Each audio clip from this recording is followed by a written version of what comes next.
VIH, la lucha entre la vida y la discriminación. Más que la infección, muchas personas mueren o se dejan morir como una respuesta al estigma y la discriminación. La psicóloga Laura Valderrama nos atendió después de acompañar un caso en el que un paciente de 16 años ya estaba en fase terminal. Le preguntamos cómo es que se llega a esta situación y esto fue lo que nos respondió. En el año 2022 y todavía seguimos siendo a veces propiciadores, ¿no?, en la sociedad del estigma hacia los adolescentes con VIH. Entonces eso se vuelve como un mensaje de desesperanza en donde no logran como adaptarse a esta realidad, digamos, social, y pues para ellos pues sí es una forma como de que se configura y termina siendo una depresión, una ansiedad y una forma pues de abandonar también el tratamiento. El abandono del tratamiento es una forma de suicidio y en el momento final su psicóloga les escucha decir cosas como: me hubiera gustado que me hubieran aceptado, me hubiera gustado que me hubieran acogido en mi colegio, en mi universidad o en mi familia. Paradójicamente, Janet fue diagnosticada hace 25 años, un 1 de diciembre de 1997, justamente la fecha en que se conmemora la lucha contra este virus. El VIH llegó a su vida a través de su pareja sentimental. Ella ha padecido como nadie el estigma y la discriminación. Las barreras aún continúan, incluso de las empresas. Hay muchas empresas que te van a hacer una entrevista de trabajo, siguen haciendo las pruebas sin consultarle a las personas y eso hace que no les den, por ejemplo, trabajo.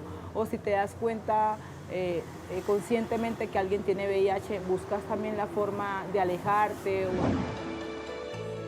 El informe anual con las estadísticas mundiales sobre el VIH indica que a diciembre de 2021, 38.4 millones de personas vivían con el virus. Sin embargo, y dado que muchas personas están infectadas sin darse cuenta, el subregistro podría elevar la cifra a 45.1 millones de personas. En mi caso, yo como no me lo detecté a tiempo, sí estaba en una fase del SIDA, entonces yo sí estuve en SIDA. Y esos exámenes arrojaron cuando me detectaron VIH y entonces yo estaba pues muy mal físicamente. El médico me daba nada más esperanza de vida hasta junio de este año. Era una enfermedad oportunista que obviamente siento que fue un diagnóstico tardío porque ya era oportunista. Fui muchas repetidas veces a los médicos y nunca les dio por hacerme una prueba. Yo me hacía la prueba de VIH cada 6 meses y cuando tenía relaciones sin protección me la hacía a los 3 meses. Entonces tenía como un control de mi salud sexual en ese sentido y sabía que había tenido una relación en la que no me había protegido con condón y simplemente estaba esperando que pasara el tiempo para hacerme la prueba y pues ahí fue que salió positivo. Desde hace 40 años, la humanidad lucha contra el virus de inmunodeficiencia adquirida, el VIH, que cuando hace enfermedad se convierte en SIDA. ¿Cómo ha evolucionado? Aquí les contamos.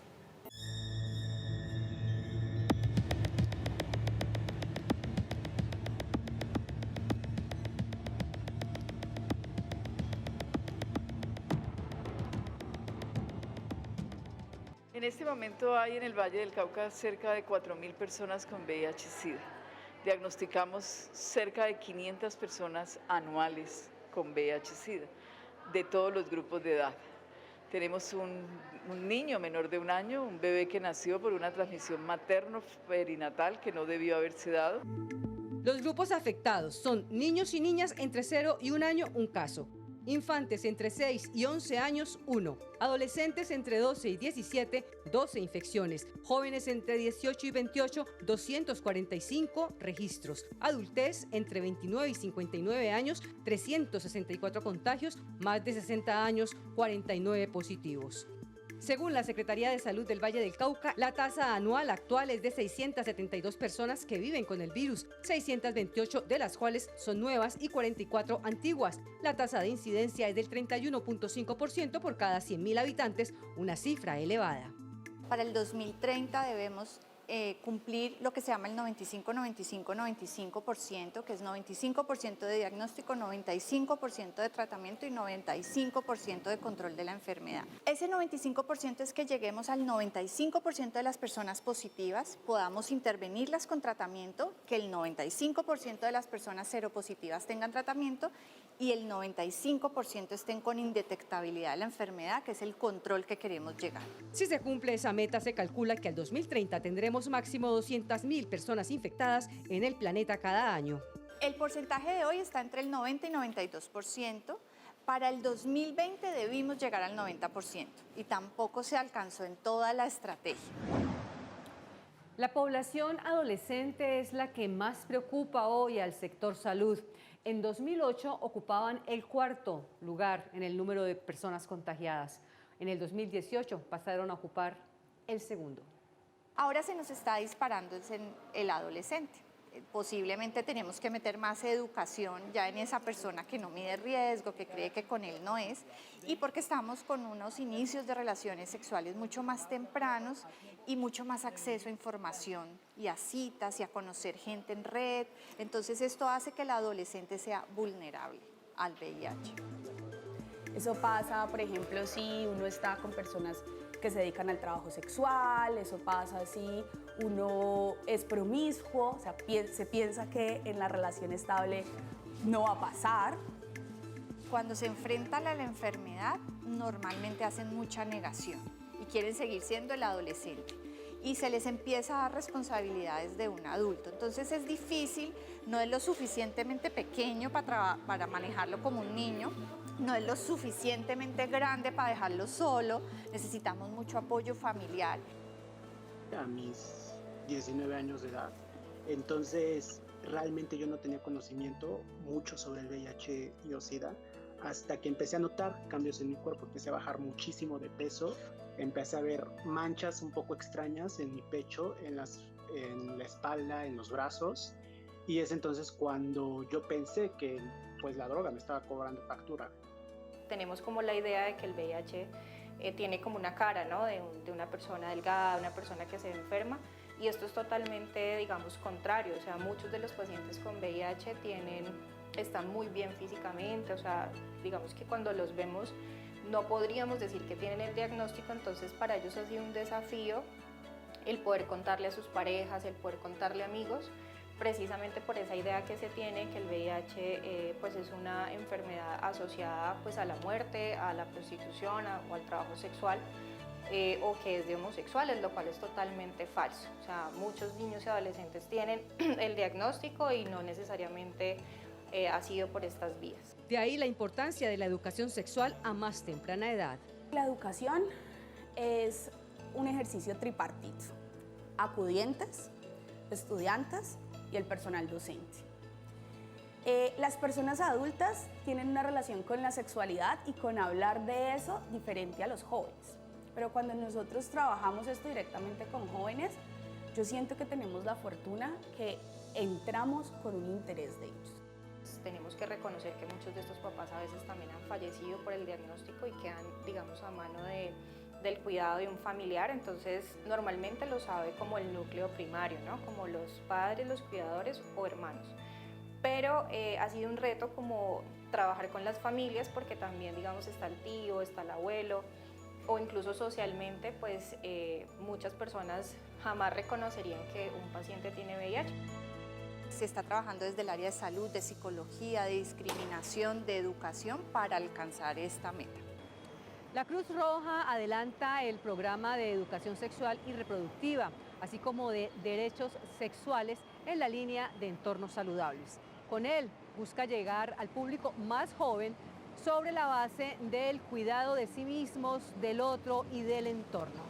En nuestra metodología de Jóvenes Educando a Jóvenes nos encontramos principalmente en instituciones educativas de la ciudad, en colegios, en algunos procesos internos que tenemos, trabajándole fuertemente al tema de prevención de los jóvenes con estrategias como pues, qué es el virus, cuáles son sus vías de transmisión, cuáles son sus tratamientos, pero sobre todo el trabajo más fuerte lo hemos hecho en relación a la parte de estigma y discriminación de las personas que viven y conviven con el virus.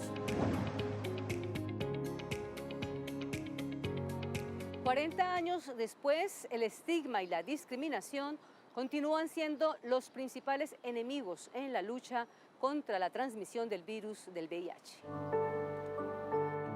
Entonces de pronto si estornuda me lo transmite, no podemos compartir el mismo tarro de agua, no nos podemos abrazar, no nos podemos besar. Esas personas pierden su vida sexual. Entonces nosotros comenzamos a trabajarle a estos mitos para las personas que viven y conviven. Y lo dijo una compañera así, y yo estaba sentado al lado. Fueron momentos muy irónicos de mi vida que mi compañera dijera eso. Y a mí me enojaría mucho si alguien viviera con VIH y se sentara al lado de mí. Y en ese momento yo todavía en el closet del VIH, y pues imagínate que era para mí escuchar eso. Otras cifras que ayudan a derribar mitos son las que dan cuenta de la relación entre preferencias sexuales y VIH, donde se establece claramente que la población más afectada es la heterosexual, con 408 casos, seguida por la homosexual con 225, la bisexual con 30 y las mujeres embarazadas con 8.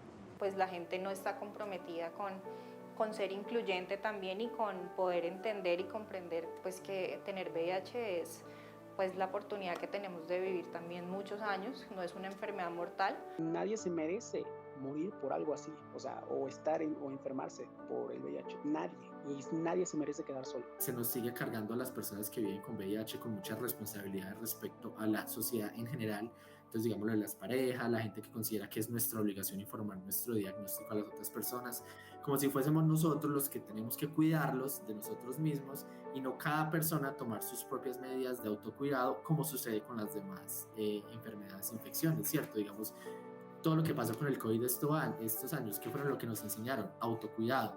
Cada uno usa su mascarilla, cada uno se pone la vacuna, cada uno evitaba el aglomeramiento, lo que fuera, y al que le sucedía era responsabilidad de quién, de la persona individual. Entonces, ¿por qué con el VIH no sucede lo mismo? Pero, ¿qué tan cierto es lo que Miguel afirma?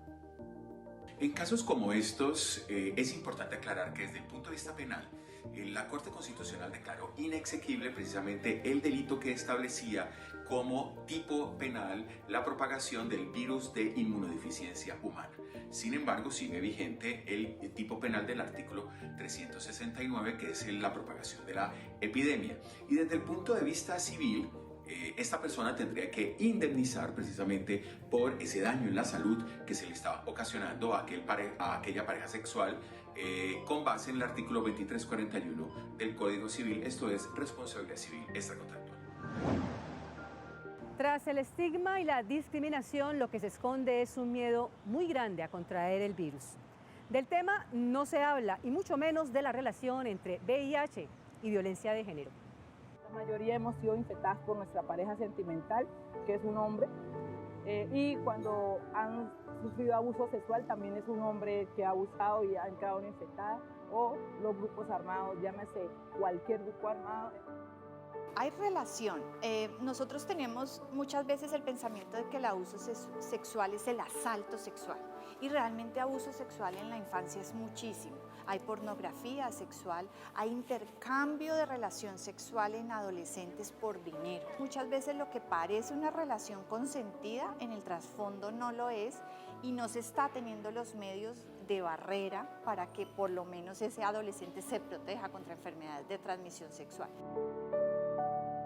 Tenemos menores de 11 años que habla de abuso sexual, tenemos adolescentes y jóvenes, que es nuestro mayor número, pero tenemos adultos mayores con VIH. El 60% de la población con VIH del departamento del Valle del Cauca es heterosexual. No es esta una enfermedad que está concentrada en un solo grupo de personas. Yo soy una persona sexualmente activa, no soy promiscua, pero podría estar infectada con el virus del VIH. Hoy decido vencer el temor a la prueba y practicármela con la doctora Camila. Antes de tomar la prueba, este es el consentimiento informado para la toma de la prueba.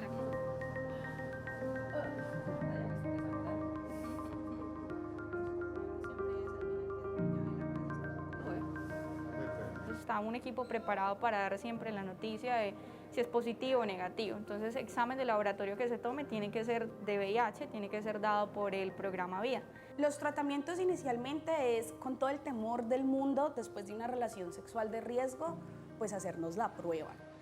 Es una oportunidad de aclarar dudas cara a cara con un profesional, y lo que yo le digo a mis pacientes, a los estudiantes, a la comunidad, es mucho mejor hacerse la prueba y yo conocer el diagnóstico temprano. El VIH cambió su cara por completo. En promedio, 5 personas llegan semanalmente al programa Vida del Hospital Universitario del Valle. Cada semana hay 5 pacientes nuevos de VIH y a veces de esos 5, 2 pueden haber estado en negación con un diagnóstico de hace unos 4 o 5 años, pero que hicieron caso omiso y llegan en malas condiciones ya aceptando que hay una enfermedad que no aceptaron previamente y ahora están acá. Nosotros y ustedes, los medios de comunicación, nos ayuda a promocionarla. Es una prueba que debe hacerse cualquier persona que tenga comportamientos sexuales no protegidos. Entonces es como, es que usted se lo come a pelo. Sí, eso es un chiste, nosotros no sabemos qué pasa, digamos que en la intimidad de los pelados. ¿Qué hay que hacer para prevenirlo? No es dejar de tener sexo o tenerlo, ¿sí? Es tener una sexualidad segura en términos del uso del condón. Un 20, un 21%, ellos todavía no se han hecho el diagnóstico y posiblemente esas personas son las que más infectan. Y otro grupo son pacientes que a pesar del diagnóstico no han controlado la enfermedad por múltiples razones. Negación de la enfermedad, adherencia a los tratamientos, problemas administrativos, geográficos. No vas a saber si tienes VIH a menos que te hagas la prueba. Y obviamente yo tenía un miedo enorme, o sea, porque dije, pues si de por sí ya llevaba un estilo de vida muy fuerte, si recibo este diagnóstico, yo creo que mi vida ya se va a acabar, se va a derrumbar por completo.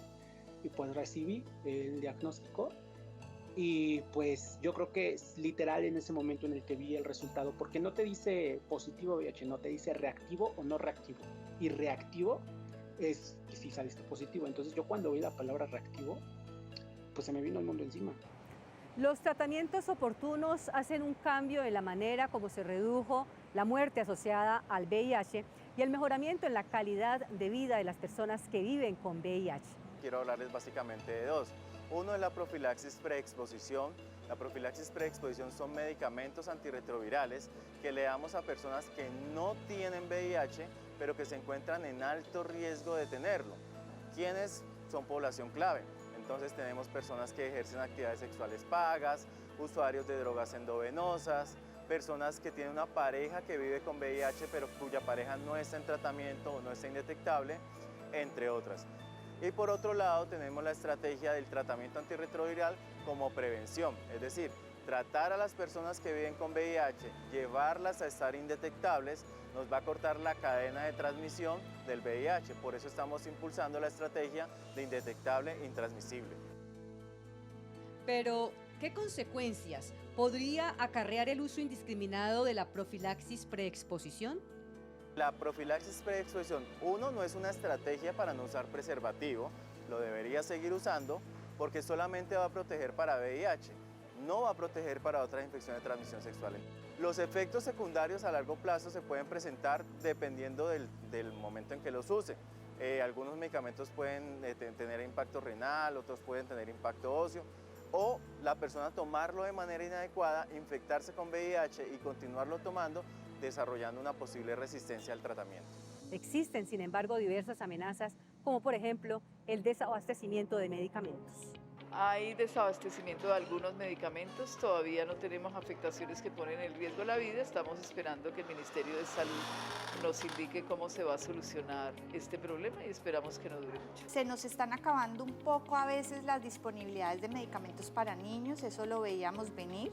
La población de niños es mucho menor en volumen que la población de adultos, entonces siempre esto crea un hueco en medicamentos. Hay otras clínicas en otros estados de la República que a pesar de que te lo dan gratis hay un desabasto, y eso también tengo entendido que hay en Colombia. En Colombia también hay desabasto de medicamentos. Estamos sufriendo un retroceso en la atención del VIH por la pandemia del COVID-19. En Colombia como tal no hay escasez de medicamento, de que no se esté como... O sea, que haya como un desabastecimiento estatal, sino que hay incumplimiento por parte de las EPS. Las EPS son las que no están comprando los medicamentos a tiempo y no las están entregando a tiempo, pero los medicamentos en teoría están disponibles, ¿cierto?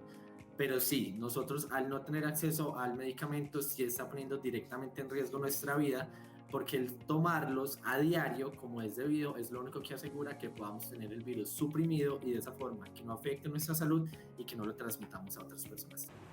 Y es que efectivamente ONU-SIDA confirmó que más de 680.000 personas murieron en 2020 como consecuencia del SIDA o enfermedades relacionadas.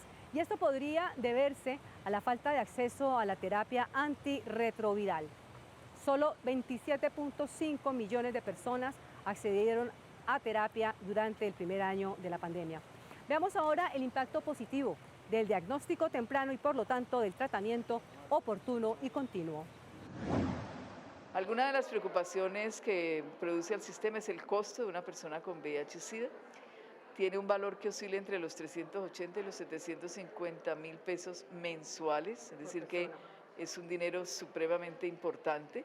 También es un tratamiento que ha garantizado disminuir la mortalidad a más del 50% y le permite a las personas contaminadas una sobrevida con calidad, recibiendo su tratamiento de forma oportuna. Según ONU-SIDA, la esperanza de vida hace una década era de entre 12 a 15 años, una vez diagnosticado. Hoy es de por lo menos 40 años más. Los antirretrovirales de nueva generación nos han quitado problemas asociados a medicamento y nos ha ayudado a controlar el VIH más fácil. Tenemos tratamientos combinados, que en una sola pastilla yo tengo los 3 medicamentos, entonces esto hace que la vida del paciente sea más fácil, que solo con una toma al día sea suficiente para controlar la enfermedad. Al cierre de diciembre de 2021, 28.7 millones de personas tenían acceso a terapia antirretroviral. El 76% de adultos mayores de 15 años que vivía con el virus tenía acceso a tratamiento, así como el 52% de los niños y niñas hasta los 14 años. Por género, 80% de las mujeres mayores de 15 años accedía a la terapia. En los hombres la tasa solo era del 70%. El 81% de las mujeres embarazadas tenía acceso a antirretrovirales para evitar la transmisión del VIH a su hijo. Que nosotros diagnostiquemos a la mujer en embarazo cambia completamente el panorama para su hijo. Lo más seguro es que el niño nazca sin VIH, solo un 2% puede adquirirlo. Está descrito que cuando yo me infecto con VIH hago un síndrome retroviral, pero cuando uno ve en qué consiste realmente son síntomas muy leves, en adultos muy leves y puede confundirse con una gripa. Entonces es poco probable que la gente asuma que eso fue una infección por VIH. Los síntomas que aparecen más tardío posiblemente son más marcadores, pero indican que estoy mucho más tarde que el diagnóstico inicial. Pueden ser infecciones a repetición, pérdida de peso, que tenga gastroenteritis persistente. Eso hace como una alarma de que algo está pasando con mi sistema inmune. Entonces, que la gente espere a que tenga síntomas va a ser de pronto más tarde de lo que los médicos queremos. Me preguntan, ¿tú qué harías con tu diagnóstico? ¿Tú lo cambiarías? Y yo, después de todo lo que he vivido, las personas que he conocido, el estilo de vida que cambié, porque para cuidar ahora mi salud tengo que hacer otras cosas, dormir bien, comer, o sea, saludablemente, dejar obviamente las drogas. Esa construcción grupal también es importante que trabajemos en todos los sectores, ¿no? Desde la educación, o sea, no solo el sistema de salud, sino la educación, los profesores. Es necesario que incorporemos también en el área laboral a las personas diagnosticadas. Muchas veces desde allí también está la discriminación. Si todas las personas con VIH tenemos la seguridad de recibir el diagnóstico, el tratamiento y mantenernos indetectables, entonces ninguna persona con VIH va a tener la capacidad de transmitir el virus y así eventualmente llegaremos a una generación sin VIH. Entonces, como sociedad ya tenemos las herramientas para acabar con esta pandemia, que ya llevamos 40 años en ella, ¿cierto? Esta epidemia, perdón, que incluso ya le estamos llamando la epidemia olvidada. Entonces tenemos esas herramientas, lo que necesitamos es esa voluntad social e incluso esa voluntad política para poderlas aplicar. Son muchos los factores que inciden en la transmisión del virus, pero los dos más importantes están en nuestras propias manos. El primero, el uso de barreras de protección como el preservativo, y el segundo, apelar a nuestra propia conciencia. Si hemos tenido relaciones sexuales sin protección, es decir, de riesgo, solicitemos la prueba y en caso de salir positivo, pues podremos iniciar un tratamiento temprano. Este fue un informe para Telepacífico Noticias con Carmen Alicia Sarmiento Mora. Colombia.